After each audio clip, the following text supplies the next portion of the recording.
Halo viewers, bareng Edi Clipper lagi di sini. Bagaimana dengan kisah cinta kalian? Masih suram atau mentok di logo? Oke, untuk kali ini Edi Clipper akan ngasih klip dari review sebuah film yang berjudul Let It Snow.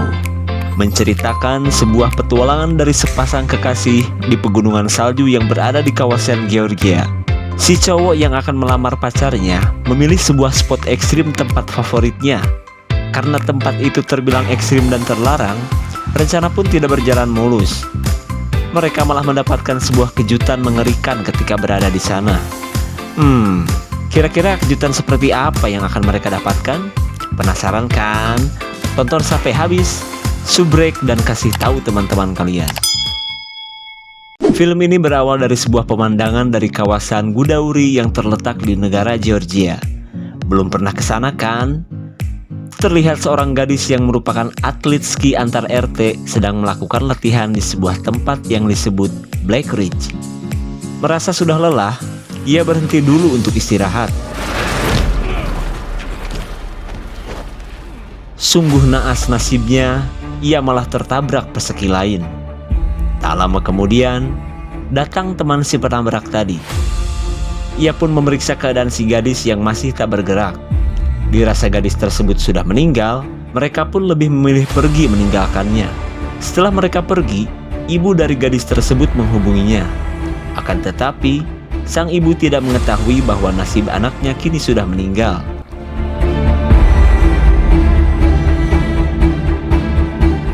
Setelah 3 tahun berlalu, masih di daerah yang sama datanglah sepasang kekasih Mia dan Max.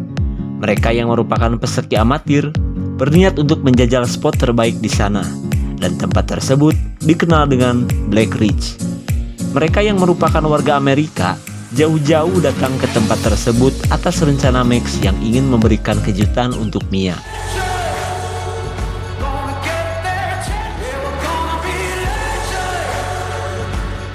Setelah 35 menit berlalu, mereka tiba di tujuannya. Mereka pun terlihat senang karena Natal tahun ini mereka bisa berlibur.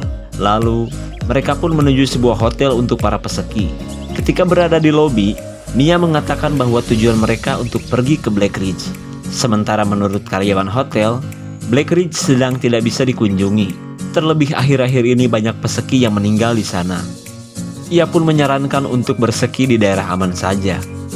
Akan tetapi, Max terlihat kekeh dengan niatnya itu.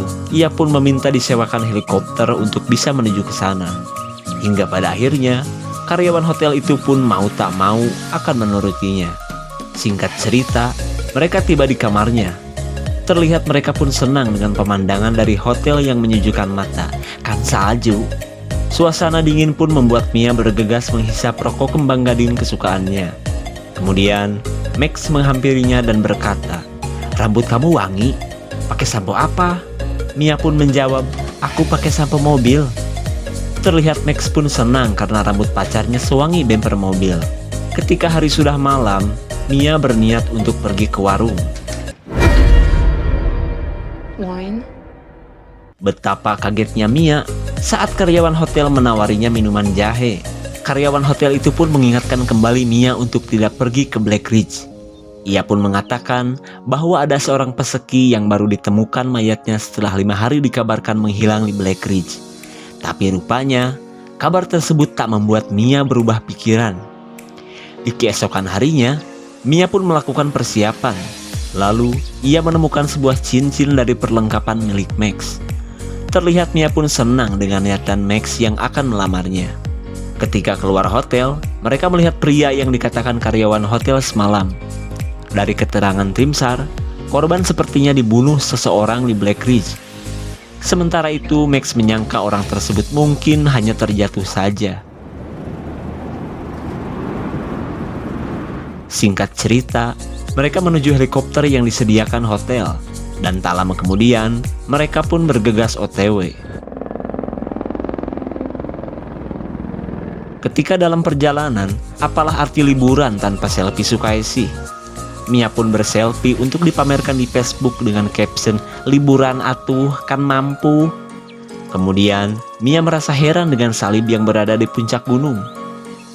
Si pilot pun mengatakan bahwa itu adalah tugu dari kematian seorang gadis peseki 3 tahun lalu. Tepatnya gadis yang kita lihat tadi di awal film, di mana tugu tersebut dibuat oleh ibu dari si gadis yang seorang tim penyelamat. Dari rumor yang beredar, roh dari gadis itu menghantui setiap turis di sana, bahkan sampai membunuhnya. Terlihat Max pun merasa konyol dengan cerita horor dari si pilot itu. Tak lama kemudian, mereka pun tiba di Black Ridge. Pemandangan gunung es yang curam jelas membuat pasangan ini merasa tertantang.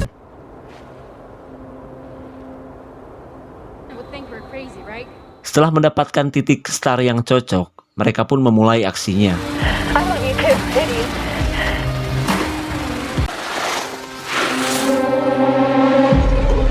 Tanpa mereka sadari, sesosok mayat berada di dekat lintasan mereka.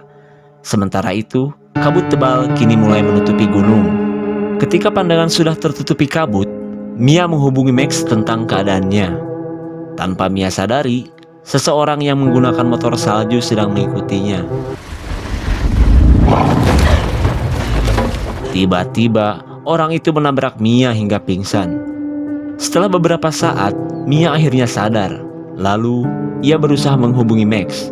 Akan tetapi, ia tak mendapatkan jawaban dari pacarnya itu. Dalam keadaan yang panik, Mia berusaha menenangkan diri bahwa semua ini mungkin hanyalah lelucon Max saja. Karena masih tak ada jawaban dari Max, Mia berusaha mencarinya dengan berjalan kaki. Lalu, ia berusaha mengikuti jejak dari motor salju tadi.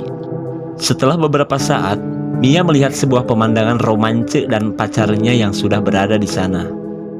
Senang bercampur kesal Mia rasakan. Tapi setelah Mia mendekat, Mia merasa ada sesuatu yang gak beres dengan Max.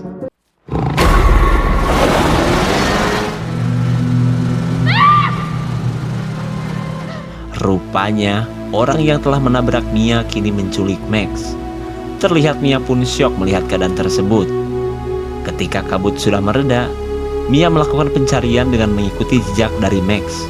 Dan tanpa diduga, orang misterius itu nongol dan memberi hadiah Natal kepada Mia.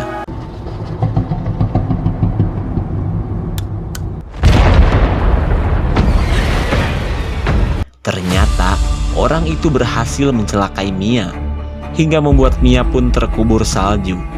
Tapi untungnya, Mia masih selamat. Orang misterius itu masih saja memburu Mia, hingga membuat Mia terluka dan banyak mengeluarkan darah. Hingga pada akhirnya, Mia pun pingsan. Beberapa jam berlalu.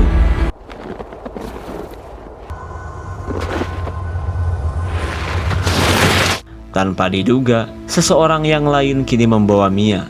Dalam keadaan setengah sadar, Mia pun pasrah meskipun ia tak tahu akan dibawa kemana. Singkat cerita, Mia kini berada di dalam sebuah rumah. Rupanya, ia ditolong seorang pria tua. Dengan teliti, Pak tua itu pun berusaha mengobati luka tusukan yang Mia alami. Kemudian, Mia menceritakan semua yang terjadi kepada si Pak tua dan meminta si Pak tua untuk mencari pacarnya. Akan tetapi, menurut si Pak tua, keadaan memang sedang tidak aman. Ia pun mengingatkan Mia untuk tidak keluar tengah malam. Kemudian, ketika Mia sudah membaik, ia diajak Pak tua untuk bersantuy sambil menghangatkan diri. Kemudian, Pak tua menceritakan bahwa cucunya dulu pernah hilang di Black Ridge. Dan ketika ditemukan, cucunya itu sudah meninggal. Kejadian 3 tahun yang lalu tersebut tak lain adalah gadis yang diceritakan di awal film tadi. Ia pun terlihat bersedih dengan kenyataan saat mengetahui cucu kesayangannya telah meninggal. Dari kisah si Pak tua, Mia pun kembali teringat dengan nasib Max yang entah bagaimana. Lalu, si Pak tua pun berkata, "Semua ini harus segera diakhiri karena sudah terlalu jauh. Aku akan membantumu." Meskipun Mia tak begitu mengerti perkataannya, ia terlihat senang dengan niat si Pak tua yang akan membantunya. Di hari kedua, Mia yang baru terbangun merasa heran dengan si Pak tua yang sudah menghilang. Ia pun berusaha mencarinya keluar. Kemudian, Mia menemukan sebuah motor salju yang sepertinya milik si Pak tua.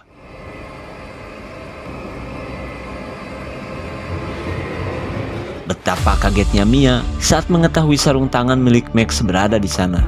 Ia pun mengira bahwa si Pak tua adalah pelaku penculik Max. Kemudian, ia bergegas membawa perlengkapannya. Lalu, ia berusaha menggunakan motor salju untuk segera kabur. Ketika Mia mencari kunci motor, tanpa diduga, si penculik malah sudah nongkrong di hadapannya dengan kunci yang sedang Mia cari. Tapi anehnya, orang misterius itu malah pergi. Mia pun melanjutkan pelariannya dengan berjalan kaki. Di hari ketiga, Mia berada di pegunungan dengan kondisi yang semakin melemah. Di sisi lain, dua orang penyelamat sedang mencari keberadaan Mia yang dinyatakan hilang. Sementara itu, Mia yang melihat mereka tak bisa berbuat banyak, bahkan untuk berteriak pun terasa sulit.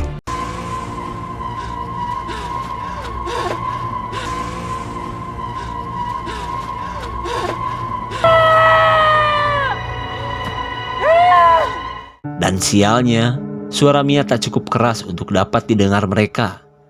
Terlihat Mia pun kesal dengan keadaan tersebut. Kemudian, Mia melanjutkan perjalanan untuk mencari keberadaan Max. Langkahnya pun terhenti saat ia melihat sebuah tenda yang terlihat seram. Karena penasaran, Mia berusaha mendekatinya. Tanpa diduga, ia menemukan sarung tangan Max yang sebelahnya lagi. Dirasa Max di dalam tenda, Mia pun mencoba mengeceknya. Ia pun heran dengan banyaknya coretan simbol salib di dalam tenda. Kemudian, tak cuma senjata, ia pun menemukan foto cucu si Pak Tua dan beberapa foto lain di sana. Lalu, Mia penasaran dengan seseorang yang terikat di sana. Dirasa itu adalah Max, Mia mengeceknya. Dan tanpa diduga, orang itu adalah si Pak Tua yang menyuruhnya untuk segera kabur.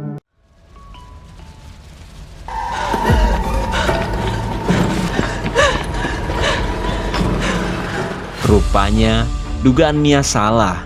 Si Pak Tua pun tewas dibunuh orang misterius tersebut. Singkat cerita, Mia mendapat jawaban dari Max yang terdengar seperti kesakitan. Tapi Max tak menjawab ketika ditanya tentang keberadaannya. Dan panggilan pun terputus.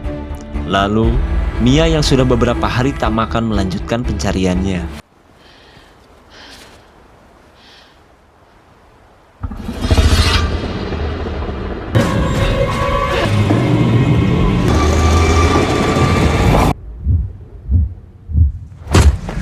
Meskipun terjatuh ke jurang, Mia berhasil selamat dari ketajaman kampak orang itu. Dalam keadaan yang terluka, Mia melanjutkan pelarian dan pencarian Max.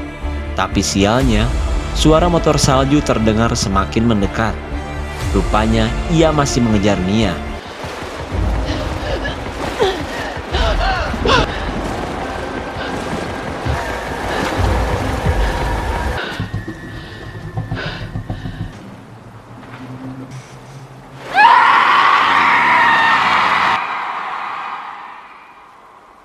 Untung saja, orang misterius itu tak bisa melewati sungai dengan motornya, hingga Mia bisa melanjutkan pelariannya. Ketika hari sudah maghrib, Mia memasuki kawasan bangunan jadul di pegunungan itu. Ia pun heran dengan simbol salib yang berada di sana. Lalu, ia berusaha untuk bertahan di sana dengan sisa perbekalan yang masih ada. Dan tanpa terasa, malam pun menjelang.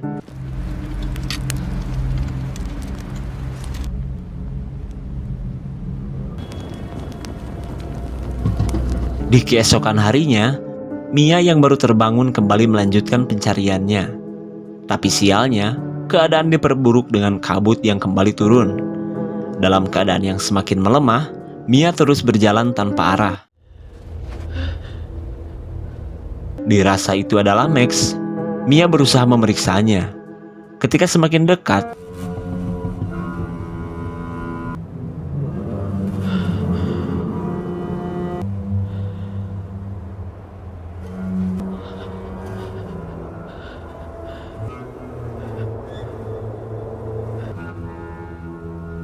betapa kacaunya perasaan Mia saat ia tahu Max dalam keadaan mati yang mengenaskan. Ia pun hanya meratapi kematian Max yang gagal untuk melamarnya. Di tengah rasa kehilangan Mia, si pembunuh pun dengan santai menyaksikan dua sejoli yang menjadi korbannya. Lalu, si pembunuh berusaha untuk mendekatinya.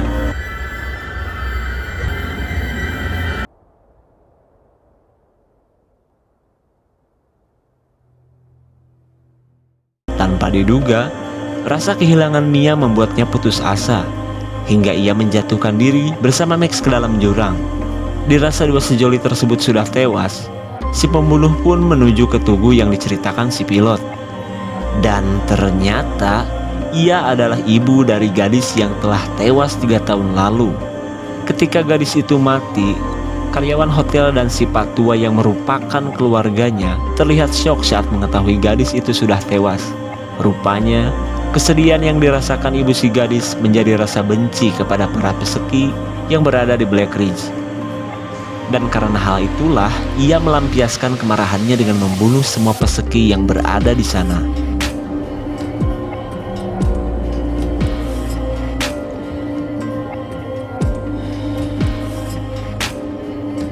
Dan tanpa diduga, di hari kelima ternyata Mia masih hidup. Meskipun ia terluka, tapi ia berhasil selamat setelah terjun ke jurang.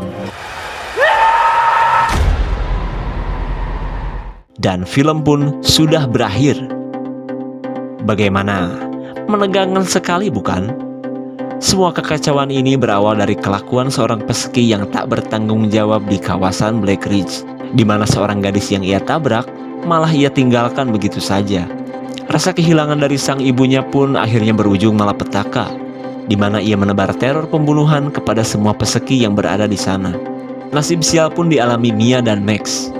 Max yang punya niat untuk melamar, akhirnya malah menemui ajal di tempat yang menjadi tujuannya. Meskipun Mia berhasil selamat, tapi teror dari si ibu ini masih belum berakhir, dan siap membantai siapa saja yang berani masuk ke Black Ridge. Dan menurut Ed Clipper, film ini cocok diberi judul Gagal Kawin, atau bahasa lainnya Married is Failure. Dan mungkin pesan dari film ini ialah jangan menunda-nunda dalam hal kebaikan, apalagi sifatnya berhubungan dengan perkembangan biak. Jangan over lebay, apalagi alay. Segitu saja untuk klip dan review film kali ini. Jangan lupa tonton video Ed Clipper lainnya ya. Terima kasih dan sampai jumpa.